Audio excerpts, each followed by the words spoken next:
continuamos con nuestra serie de la epístola del apóstol Pedro, la primera epístola del apóstol Pedro. Estamos en una serie expositiva y esta serie para mí, yo no sé, ya en Jaquimeño la terminamos y esta serie para mí ha sido muy confrontadora. Ha sido una de las series que más el Señor me ha humillado. Es una de las series donde el Señor más ha tratado conmigo como ser humano, como cristiano, como siervo de Dios. Y algo que pude contactar con la serie es que yo no conozco a nadie que me haya dicho, porque las cartas de Pedro son muy confrontadoras. Yo no conozco a nadie que me haya dicho, yo estoy haciendo un estudio devocional de la epístola del apóstol Pedro y ha sido fantástica. Dios me ha hablado. No conozco a nadie que me haya dicho nunca eso. A todos nos gustan más las epístolas del apóstol Pablo, en especial la que nos muestra la gracia, el amor de Dios, los beneficios que Dios nos da. Aunque Pedro nos habla de la gracia de Dios, aunque Pedro nos habla de los beneficios que nos da, Pedro nos confronta de manera directa. Pedro nos habla de una manera fuerte para que nosotros aprendamos ante todo a someternos. Es una carta donde nos manda a someternos en todos los sentidos de la palabra. Empieza con las esposas a los esposos, los hijos a los padres, los siervos de la iglesia a los ancianos de la iglesia, pero además cada hermano tiene que someterse. Tenemos que someternos a las autoridades del gobierno, a los alcaldes. Tenemos que someternos a los empleadores o jefes nuestros, porque todo el sometimiento que hacemos a otra persona directamente es al Señor. Solo un siervo de Cristo se puede someter de la manera que Pedro nos confronta en toda esta primera epístola. Y hoy vamos a exponer la porción de Primera de Pedro, capítulo 1, versículo 13. Primera de Pedro, capítulo 1, versículo 13. Pero antes de leer el pasaje, déjenme recordarles, mis hermanos, que la razón por la cual Pedro escribe esta epístola es para alentar a sus lectores a mantener, aún en medio de los quebrantos, aún en medio de las dificultades, aún en medio de los problemas, de las tribulaciones, aún en medio de todo, mantener una conducta limpia, digna de un fiel creyente de Cristo. Y la única manera, mis hermanos, como nosotros vamos a poder hacer eso, es dependiendo de la obra salvadora de Cristo. No hay otra manera que nosotros podamos mantenernos en fe. Solo dependiendo de lo que el Señor ha hecho en nuestras vidas, lo cual vimos que Pedro nos dijo que no ha sido terminado, sino que Él lo va a consumar. ¿Cuándo? En la manifestación gloriosa de nuestro Señor y Salvador Jesucristo, es decir, cuando Él venga. Y aunque hoy yo voy a solo exponer el versículo 13, yo quiero que leamos desde el versículo 13 hasta el 16, porque Pedro está hablando del mismo tema, ¿verdad? Pedro está hablando de la transformación que debe tener cada creyente. Así que voy a leer desde el versículo 13 del capítulo 1 de 1 de Pedro hasta el versículo 16, y dice así la palabra de Dios: por tanto, ceñid los lomos de vuestro entendimiento, sed sobrio y esperad por completo en la gracia que se os traerá cuando me quede ciego, cuando Jesucristo sea manifestado. Como hijos obedientes, no os conforméis a los deseos que antes teníais estando en vuestra ignorancia, sino como aquel que os llamó es santo, sed también vosotros santos en toda vuestra manera de vivir, porque escrito está: sed santo, porque yo soy santo. El tema central de todo este pasaje yo lo he titulado Cristianismo igual a transformación.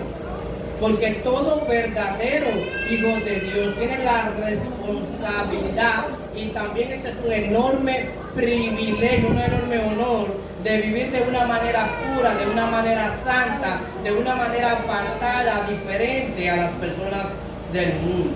Y a partir de este pasaje, el apóstol Pedro nos enseña algunos principios básicos para nosotros poder vivir en la santidad que el Señor nos demanda, para poder vivir de una manera pura, de una manera sin mancha.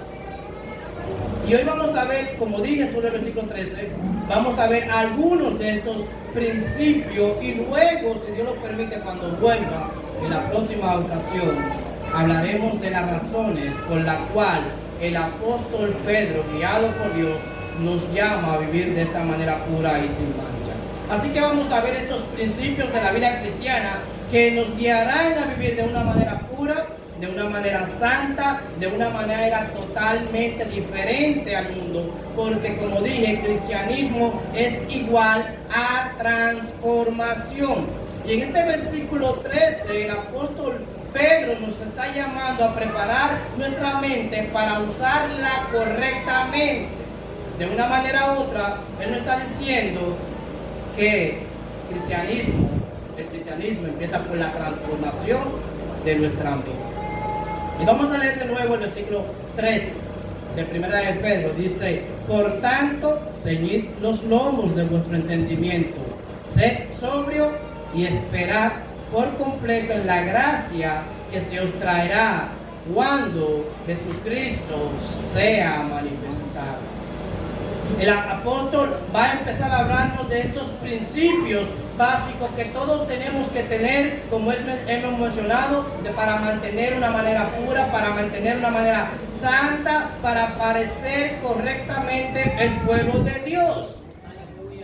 Y él empieza aquí para hablar de estos principios básicos, enseñándonos o utilizando algo que era básico en el pueblo de Israel. En este caso utiliza metafóricamente el concepto de ceñirse los lomos, lo cual es algo que para el pueblo de Israel era sencillo de entender, pero para nosotros tendríamos que trasladar nuestra mente al siglo I y a ver la vestimenta del pueblo de Israel, que dicho sea de paso, era la misma vestimenta de toda Palestina, no solo en el siglo I, sino desde antes de Moisés. Los judíos, tanto hombres como mujeres, utilizaban una túnica, un saco o un vestido, como podríamos traducirlo hoy en día en nuestro lenguaje actual. La única diferencia de esta túnica entre un hombre y una mujer es que la túnica de las mujeres posiblemente en algunos casos tenía más acabado, tenía más decoración, eran más hermosas estas túnicas. Las túnicas de los hombres no, eran más lisas, eran más como somos los hombres, con menos decoración. Pero además de esto, tenían la diferencia de largo también. En el caso de los hombres era un poquito más corto, en el caso de las mujeres era un poquito más largo. En este tiempo, cuando el Señor utiliza al apóstol Pedro, ni cuando Moisés existía el pantalón, no existía en ninguna parte, no solo en Israel, en ninguna parte del mundo. Según lo que yo he podido contactar, no estoy 100% seguro, pero dicen que el pantalón apareció en el 300 de esta era y posiblemente fue por los persas. Ahora bien, aparte de la diferencia de los detalles decorativos que había en esta túnica y su longitud que tenían, todas constaban, gracias, de una túnica exterior, de un cinto, un cinturón, un manto o capa, sandalia, pero había otra gran diferencia para los hombres y las mujeres. Los hombres un turbante y las mujeres un velo. Prácticamente esa era la única diferencia. El turbante y el velo, aparte de la decoración y un poquito del tamaño que tenían. Los hombres usaban un poco más arriba del tobillo, las mujeres un poquito más abajo del tobillo y la manga por igual en el caso de las mujeres. Y este concepto de ceñirse los lomos es un concepto que se utilizaba cuando alguien tenía que hacer algo que necesitaba agilidad, que necesitaba desenvolvimiento, que necesitaba que se estén apresurados. Por ejemplo, un trabajo agrícola, recolectar frutas, peces, o cuando iban a la guerra, tenían que tomar la parte de abajo de su túnica y metérsela por el cinto. Eso aquí, por eso el tema o la frase ceñir los lomos. Además se remangaban la manga hasta acá arriba. Pero fíjense algo, mis hermanos. En el pasaje bíblico, este ceñir los lomos está precedido por la palabra, o por dos palabras en este caso, las palabras por tanto, lo cual nos va a dejar ver que el apóstol Pedro no ha cambiado su tema. Por tanto, nos une con el tema anterior y con todo lo que viene diciendo. Pedro, no cambia de enfoque, no cambia de enseñanza. Y por tanto, es para que, diciéndole, por tanto, como ustedes han gustado esa salvación maravillosa, la que Dios le ha guardado, la que Dios le derramó por misericordia, a ustedes esa salvación tan grande, tan hermosa, que los profetas que la predicaban, que aunque no la entendían correctamente, ellos se enfocaron en estudiarla ardientemente, pero además los ángeles desean predicar esto que tenemos nosotros, pero Dios en su amor y misericordia nos dio a nosotros, los que hemos sido salvados por la obra de Cristo, nos dio el privilegio de predicar de la obra de Cristo. Entonces Pedro dice aquí, por tanto, al tener este enorme, este maravilloso privilegio, nosotros ahora tenemos que ceñirnos los lomos. Es decir, remangarnos la ropa para poder actuar con agilidad, para poder actuar con destreza, la destreza que demanda Dios a cada uno de sus hijos o hijas adoptivos, salvados por la sangre de Cristo. Aquí el apóstol Pedro nos da mandamiento utilizando un verbo compuesto en el original, en el griego koiné, la palabra ana, que significa arriba, y la palabra sonumi, que significa yo me ciño, lo cual nos destaca que esta acción es algo que tiene que hacer cada uno. Yo soy el que tengo que ceñirme los lomos o remangarme mi vestidura. Tú eres que tiene que hacer lo mismo. No soy yo que tengo que remangarte tu vestidura, eres tú. Yo soy, es algo personal, es algo directo hacia nosotros. Ahora bien, debemos fijarnos que el apóstol no está hablando de ropa, no está hablando de vestidura. Él no está enfocando, él está utilizando esto de manera metafórica, porque él dice acá que es lo lomo de ¿qué? De nuestro entendimiento. En otras palabras, la responsabilidad de cada uno de nosotros para ser más ágil, para ser más hábil, no es para correr más físicamente, no es para hacer un trabajo físico, sino para pensar mejor, para tener más conocimiento, para tener más sabiduría. Es verdad que el Señor nos dice a nosotros que el que le haga falta entendimiento, que le pida al Señor.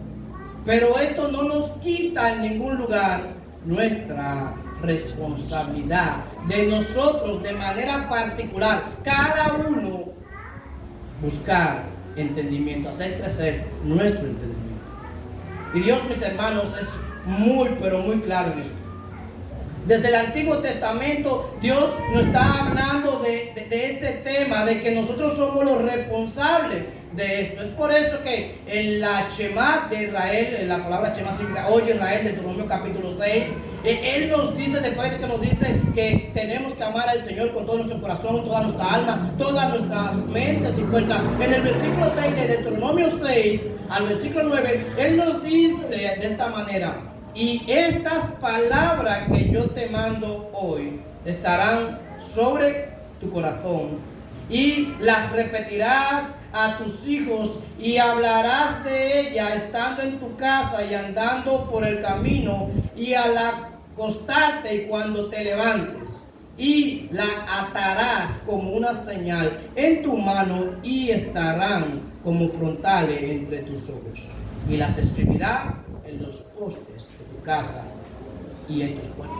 De una manera u otra el Señor está diciendo, pon mi palabra en todos los lados. Escribe mi palabra en todos los lugares de tu casa. ¿Para qué? Para que tú, como cada uno de los miembros de tu casa, vea mi palabra de manera tal que la palabra de Dios nos transforme nuestro pensar, nos transforme nuestra manera pecaminosa de ver la vida para poder ver de la manera correcta, de una manera no solo sentimental, sino de una manera también lógica, de una manera analizada, de una manera pensada, para después, cuando lo analicemos, lo pensemos en oración, el Señor, el Espíritu Santo, lo baje a nuestro corazón y nosotros podamos vivir conforme a esta palabra. Existen muchos otros pasajes del Antiguo Testamento donde Dios nos exhorta no solo a meditar en su palabra, hasta nos ordena muchas veces meditar en la palabra y hasta nos da bendiciones. Por ejemplo, nos promete que seremos como un árbol plantado junto a las corrientes de agua. Pero dice también que da su fruto a su tiempo, sus hojas no caen y todo lo que hace será prosperado. ¿Pero cómo? Si medita, si rumia, si estudia, si analiza su palabra. Y mis hermanos, para meditar en la palabra de Dios, en un versículo hay que leerlo o hay que escucharlo. Pero no solo hay que leerlo y escucharlo, hay que estar pensando en él, hay que estar analizándolo de manera lógica a través de un estudio racional. Tenemos que usar nuestra mente. Tenemos que prestar atención a lo que nos dice la palabra de Dios y analizarlo conforme a lo que conocemos de la palabra de Dios. Y si no lo entendemos o no sabemos, ir a la palabra de Dios para poder analizarlo.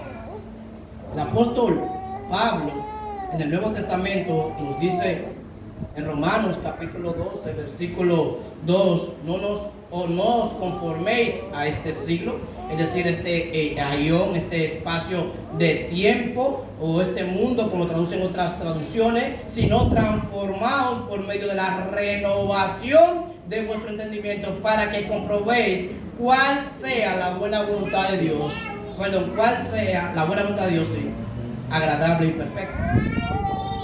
La idea es transforma tu manera de pensar.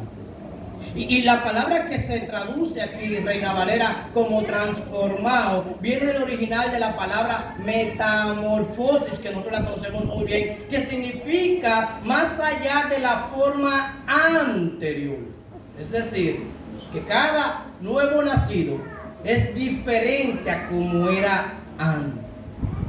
Cada creyente y cada cristiano no puede seguir siendo como era antes. No puede seguir viviendo como una persona común del mundo. No solo en la manera física, sino en su manera de pensar específicamente.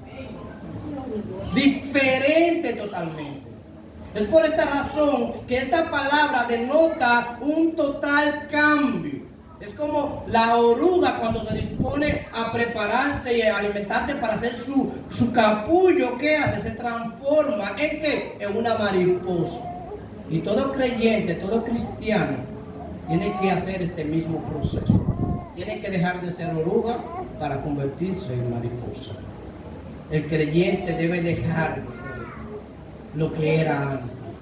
Por eso es el mandato aquí de transformarnos por medio de la renovación de vuestro entendimiento. Reina Valera dice, cambia tu manera de pensar.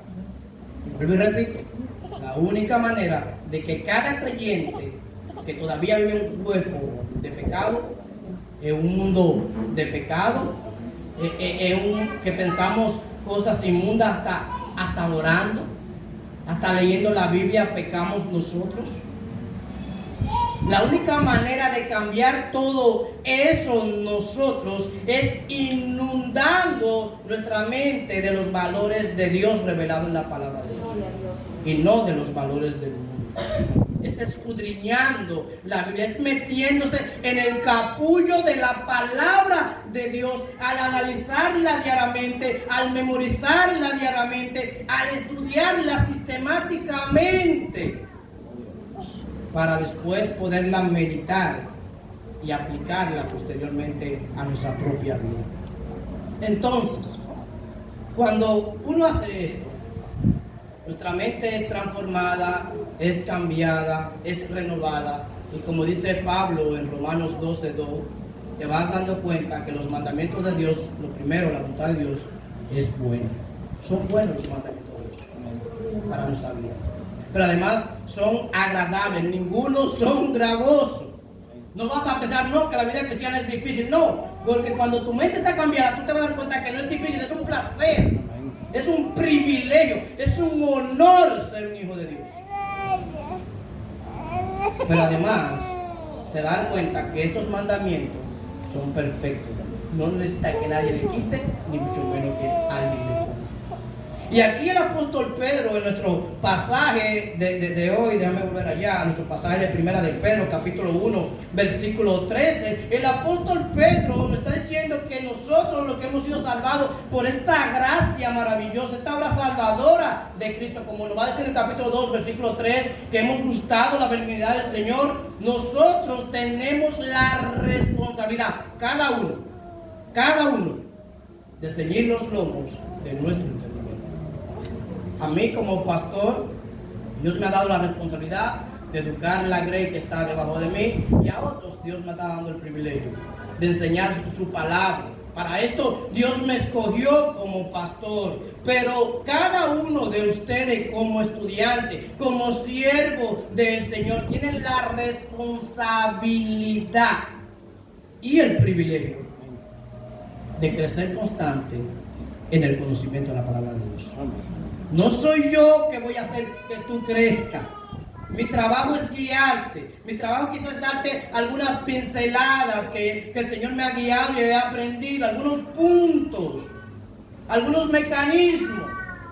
Pero el que tiene la responsabilidad de crecer mentalmente, bíblicamente, eres tú y nadie más. Amén. Eso es lo que Pedro quiere enseñarnos.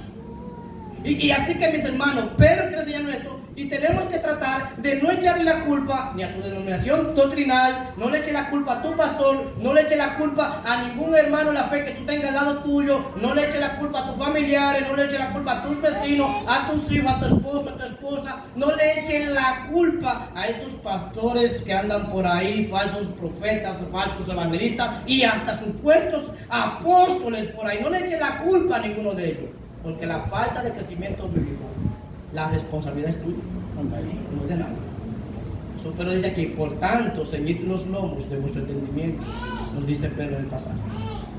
La pregunta que surge ahora sería, ¿cuál es la razón por la que el creyente tiene que preparar, o en este caso, cambiar su manera de pensar? El mismo versículo 13 nos lo dice y nos da dos razones por las cuales tenemos que hacer esto. Y para cuál, y nos ayudan y demuestran que le tenemos cambiado. Y voy a leer el versículo 13, pero voy a leer en la Biblia de las Américas. Dice, por tanto, ceñid vuestro entendimiento para la acción.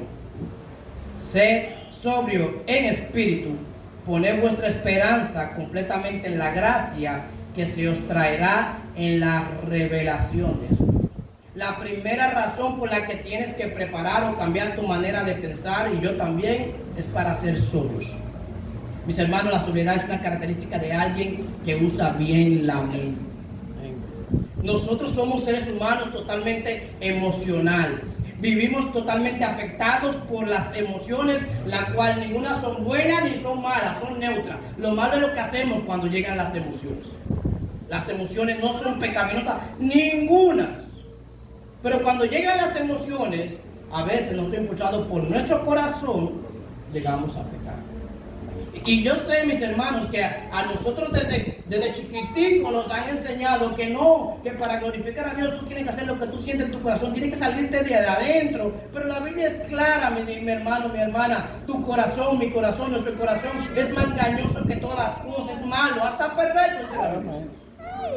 Es por eso que el Señor dice en Marcos capítulo 7, versículo 21 y 23, porque dentro del corazón, o dentro de nuestro corazón, de los hombres salen los malos pensamientos, los adulterios, las fornicaciones, los homicidios, los hurtos, las avaricias, las maldades, el engaño, la lascivia, la envidia, la maledicencia, la soberbia, la insensatez. Todas estas maldades de dentro salen y contaminan.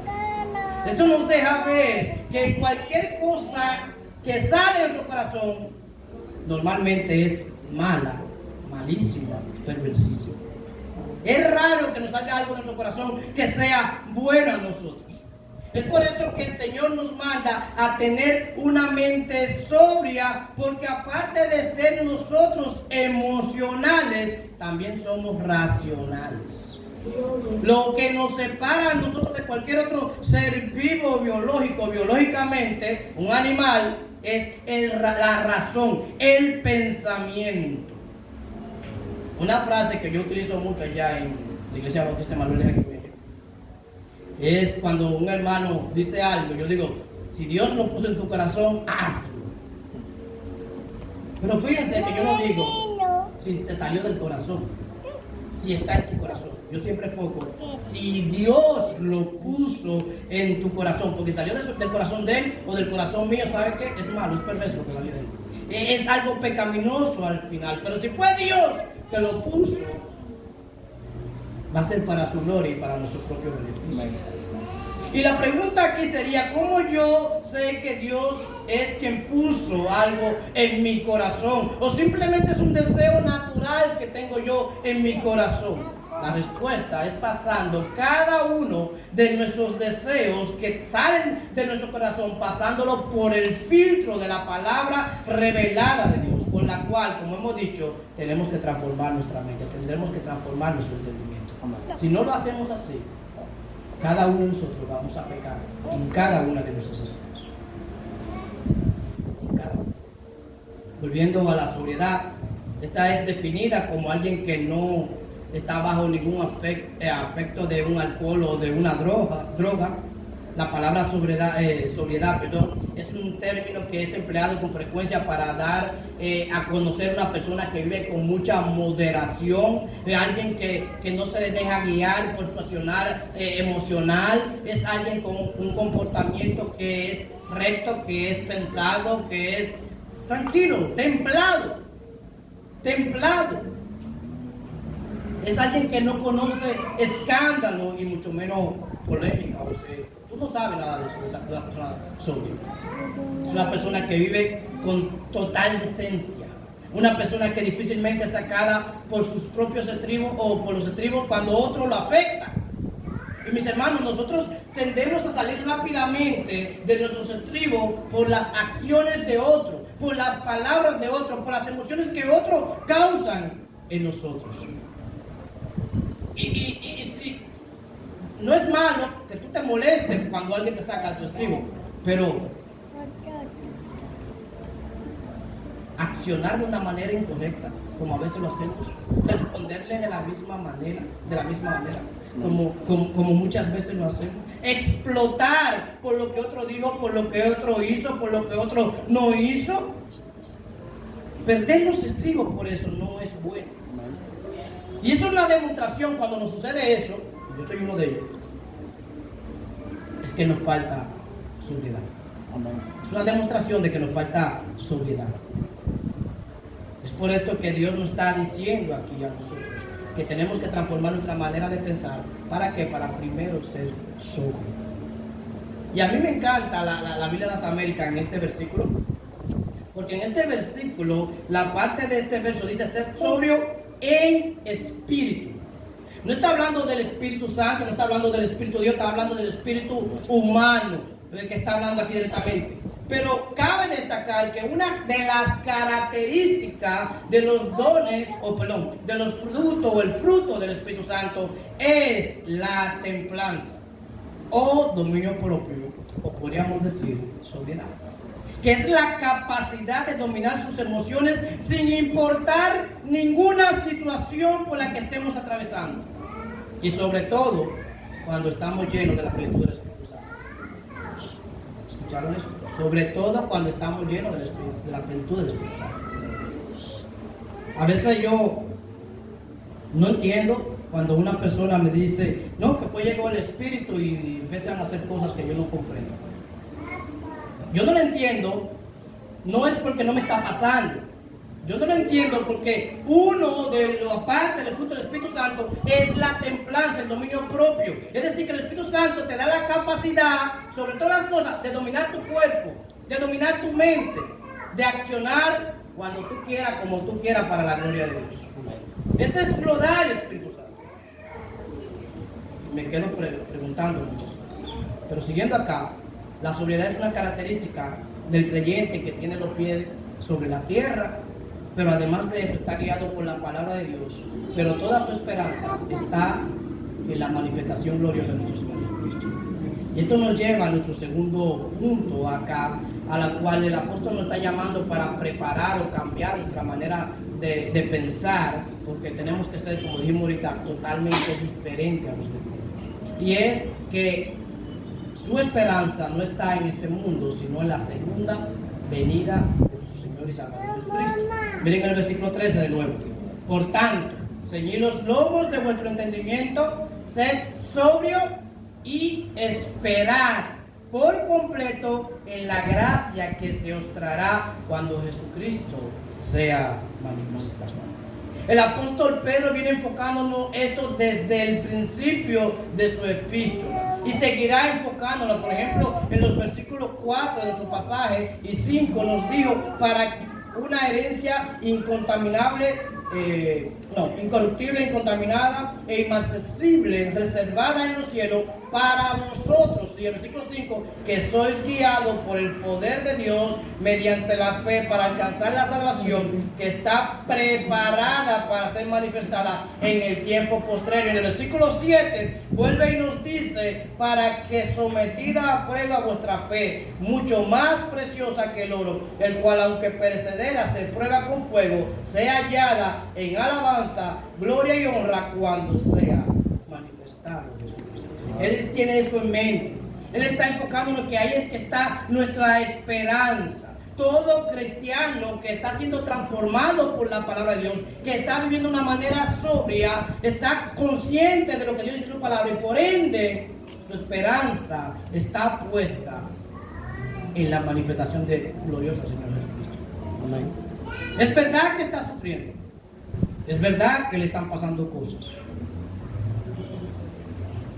Pero está enfocado en ese premio que Cristo nos va a dar. No está enfocado en otra cosa.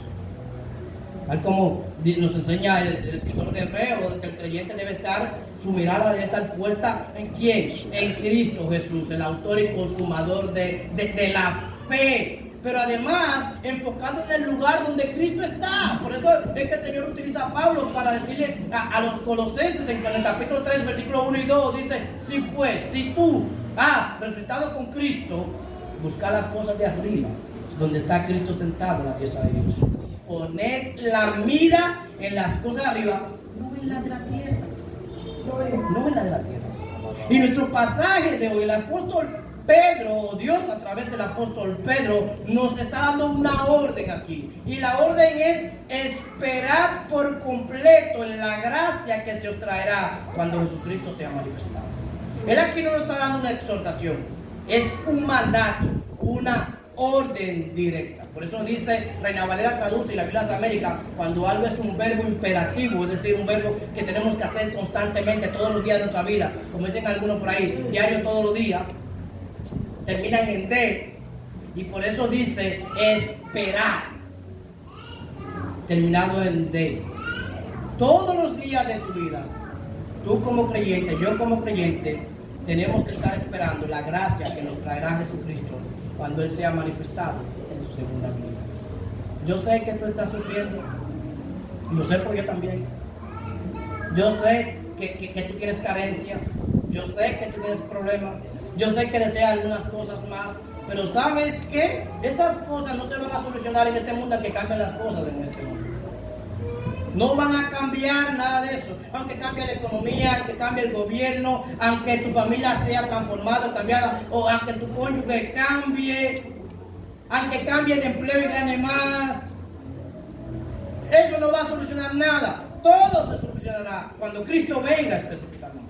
En esa manifestación gloriosa, cuando el Señor venga y glorifique nuestro cuerpo, lo transforme, cuerpo perfecto, donde no vamos a tener ni enfermedades, ni dolor, ni vamos a pecar, ni necesidades, ni carencias, ni miedo, nada. Amén. Y todo lo que hagamos será por placer, para glorificar a Dios y para también nosotros seguir sintiendo placer. Algo maravilloso. Gloria a Dios. Algo maravilloso.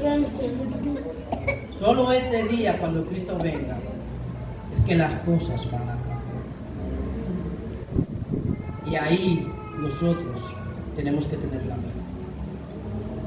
Antes de terminar, debemos resaltar, recordar que lo que va a producir que el cristiano viva conforme su llamado, como un discípulo seguidor de Cristo, es ser y entender que tiene que ser totalmente diferente. Y esto inicia exponiéndose constantemente a la palabra revelada de Dios. Esto inicia, continúa y continuará siempre pasando tiempo con tu Biblia, escuchando a Dios hablar a través de su palabra. Esto inicia dejando que la palabra de Dios te cambie aquí, y cuando lo ores, el Espíritu Santo lo vaya a tu corazón para que vivas conforme la palabra de Dios, no conforme los valores del mundo. No existe, mi hermano, mi hermana, otra manera. Dios nos ha dado su palabra para transformarnos a nosotros. Amén. Eso es lo que Dios nos ha dado a nosotros. Y el responsable, recuerda, nunca lo olvides, de que todo esto ocurra en tu vida, eres tú. De que suceda en mi vida, el responsable soy yo. Cada uno somos los responsables de adquirir conocimiento bíblico, de crecer el uno al otro. La responsabilidad total cae en tu persona, en tu caso, en el caso mío, en la mía. Y la pregunta del $1.000.000 sería aquí: ¿qué vas a hacer? ¿Qué vas a hacer? ¿Te vas a comprometer a leer, analizar, estudiar, memorizar y inventar la palabra de Dios como tiene que ser? ¿O seguirás siendo un creyente con poco conocimiento del Dios que se supone que conoce? ¿Qué vas a hacer? Eso es doloroso, que nosotros decimos que tenemos una relación con Dios, una intimidad con Dios, y no conocemos a Dios, ni un chico. Amén. Yo sé que ninguno en este mundo lo vamos a conocer correctamente hasta que Cristo venga, pero no conocer nada de los principios básicos de Dios, eso es doloroso. Y la razón es que nosotros estamos dedicando más tiempo a cualquier otra cosa que a exponernos a la palabra revelada de Dios. ¿Qué vas a hacer? ¿Qué vas a hacer sabiendo que la palabra es lo único que va a transformar tu corazón pecaminoso en un corazón de carne que viva para la gloria de Dios? ¿Qué vas a hacer?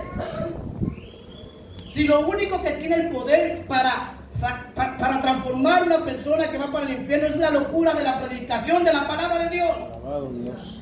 ¿Qué vas a hacer? Lo único que saca a una persona del infierno, lo saca de la garra de Satanás para llevarlo a la presencia de Dios, al cielo, hacerlo hijo adoptivo de Dios, es la palabra predicada de Dios. Y tú la tienes en un libro, tú la tienes en un celular, tú la tienes con tus pastores, con tu iglesia, con tus líderes. ¿Qué tú vas a hacer? Bendito Dios. ¿Qué vas a hacer? ¿Seguirás viviendo como un creyente de carátula? Físicamente, pero tu corazón vive triste, tu alma como que wow. Porque no vives una vida abundante. Esto es doloroso, mis hermanos. Cristo vino para darnos vida y vida en abundancia. Y nosotros vivimos con vida de tristeza. Gloria al Señor. La razón es que no pasamos tiempo con el Dios de la palabra. ¿Qué vas a hacer? El llamado aquí es claro para todos nosotros, los hijos adoptivos de Dios. En primer lugar, tenemos que ser diferentes. Y no es que tenemos que ser, somos diferentes. Pero esa diferencia tiene que notarse en cada uno de nosotros. Y la única manera que realmente se va a notar en nuestro accionar diario, en nuestro vivir diario, es, vuelvo y repito, y lo repetiré 1,000,000 de veces, es exponiéndonos a la palabra revelada de Dios. Amén. Mientras más conocimiento bíblico tenemos, nosotros seremos más como Cristo, porque tendremos más la mente de Cristo, nuestro Señor y Salvador. Amén. Ese es nuestro trabajo. Ser diferente, ser como el Señor. Y Pedro, o el Señor a través de Pedro nos dice: por tanto, ceñid los lomos de vuestro entendimiento, sed sobrio y esperad por completo en la gracia que se os traerá cuando Jesucristo sea manifestado. Oremos. Padre, gracias porque tú eres más que bueno con nosotros, Dios. Tú no solo nos salvas, tú quieres transformar.